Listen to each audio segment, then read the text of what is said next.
Well, I love all the artists and the independent, everything aesthetic. It's great.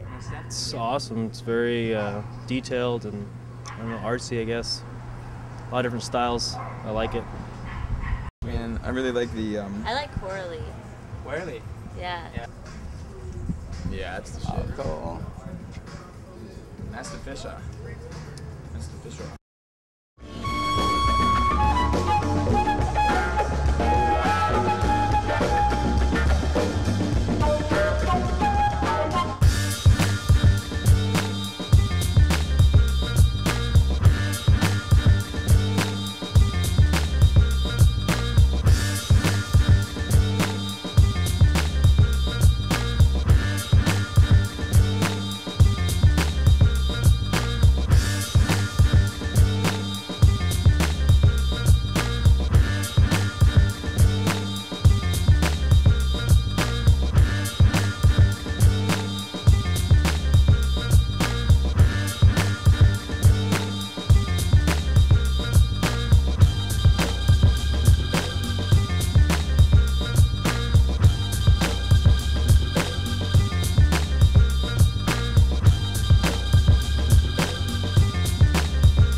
So Dave, So, I understand you work at Upper Playground. that is correct. That is correct. Very correct. How does it feel? It feels cool, man. It's probably one of the best work environments I've ever been able to be around. Surrounded by art, we got over like 450 graphics on the floor by numerous artists that are just killing the game right now. Couldn't be better. We got the SF sun right now shining down on us. Seriously, right here on Fillmore and Haight, and it's cool. Cool, good feeling. I've been doing art all my life, probably since age 10. I really got into it, and then around 17 came when I heard about Upper Playground. It just took off from there. I just decided to do art full time. These artists showed me that you can make a living off of doing art. It's not about the money. It's like it's all about you expressing yourself, and I found that was an outlet to express myself. I picked up a marker, started going at it, writing my name, and just kind of grew like a flower, kind of starting out to bloom. I've been drawing since the age of 4, and I got really into it. At first, it's just a hobby, and then it's funny. I actually went into business school, but my mom was telling me you should have went into art academy or some kind of art academy because she knows that's like my passion. I feel that Upper Playground is just a key player. You talk about streetwear. They're just at the top right now. Their game is on point, and the fact that they incorporate a lot of artists from all over, it's just incredible. They have storefronts based out here all over the world. They're just dominating the scene right now. Well, I'm originally from Los Angeles, so Upper Playground wasn't really like, I wouldn't say known in that LA area, but it was kind of like, since I come from the suburbs, it's not big. So for us kids, we had to go to LA to find Upper Playground. And it kind of just became a thing where we connected with it really well, maybe because the artists that do the work for it, something, I don't know, subconsciously, don't know. But once I found out about it and I found out what they were doing, what they were about, it kind of just clicked and just became part of it. As far as culture, I feel that Upper Playground is its own culture. They just make the rules up for themselves, and nothing really defines what they are. It's a melting pot of artists. As an artist, you grow up, just writing on books and paper and stuff like that. But once you get out to like the streets, you start noticing like billboards and the back of signs and the back of like, I don't know, the back of that pole, or how high is that pole right there. So it's like one big playground, really. It's a big playground for artists just to do their thing and let other people see what they're about. Yeah, so that would be my meaning of Upper Playground.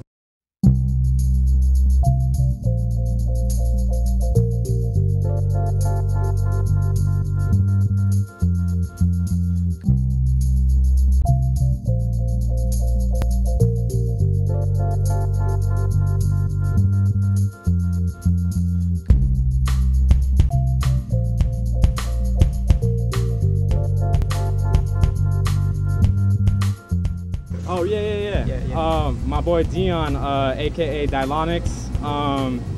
He's doing his thing right now. He helped not on this window piece, but on the window piece next to us. He's an up-and-coming artist, so I definitely keep an eye out on him. He does I would say he's one of the most original artists, well, my friend as well, but that I know that is not emulating or taking like a niche off of someone else's work. It's strictly just all original. Like his work, you probably never seen like any kind of style before. But yeah, keep an eye on Dion Banks. He gets up a lot. His name isn't really like well known yet, but he gets up, he does damage. My name's Dion Banks. Dion Banks, where you from, Dion? I'm from Los Angeles, Chino represent.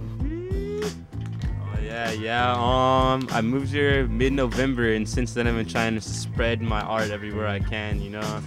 I was trying to do it locally back at home in LA, but not as much luck, so I thought I'd, you know, switch it up and come out here, make a big move, take a risk, and see what happens. And so far everything's been good. So if you ever have like questions like within yourself about pursuing your art, I'd say follow it, do it, man, do it. I feel that a lot of people are scared, you know, and like a lot of people need that security. But what I would like to tell people coming up, you know, get out there and do it. You know, don't be afraid. You know, you are gonna make mistakes, but I mean, what successful person hasn't? This piece right here is actually it's from an old 1950s Dolly photo. Probably one of my most influential artists and why I do what I do now.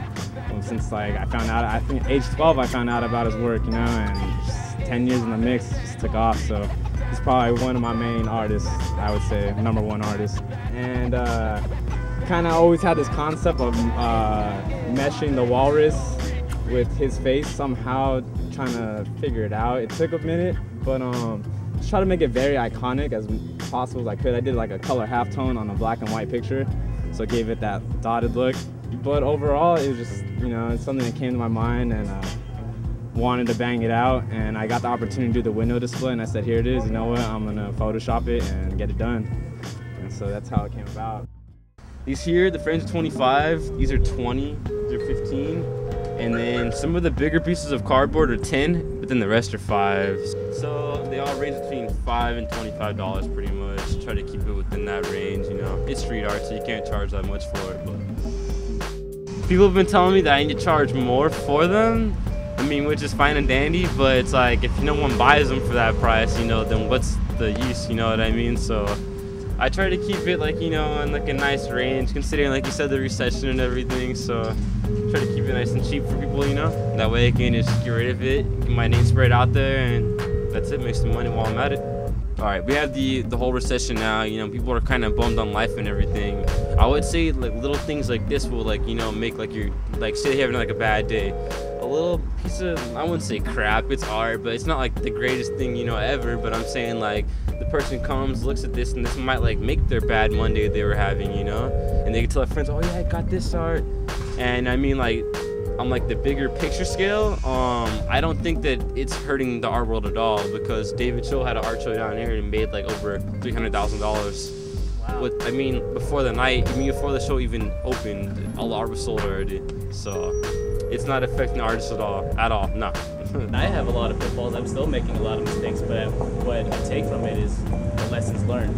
And that's the most important thing, and just to keep going. Don't let anything stop you. I mean, this is America, and I mean, people from overseas come over here to fulfill that dream. And I think a lot of people lose focus on that.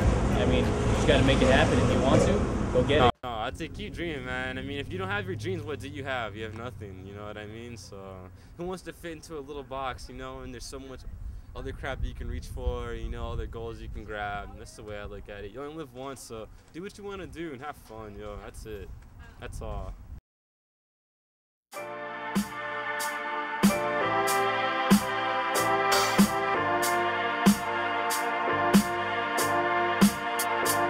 I need success or nothing at all. Living in a dream, trying to find myself, I fall. Victim of a wild goose chase, climbing the walls. I need success or nothing at all. I need success or nothing at all. I need success or nothing at all. Living in a dream, trying to find myself, I fall. Victim of a wild goose chase, climbing the walls. I need success or nothing at all. I need success or nothing at all. Stand up for yourself, no help to be stealth on a slow snail creep to the top on your feet. Gotta die trying not to find when they try to smother out the flame in the brain wave of the black mage.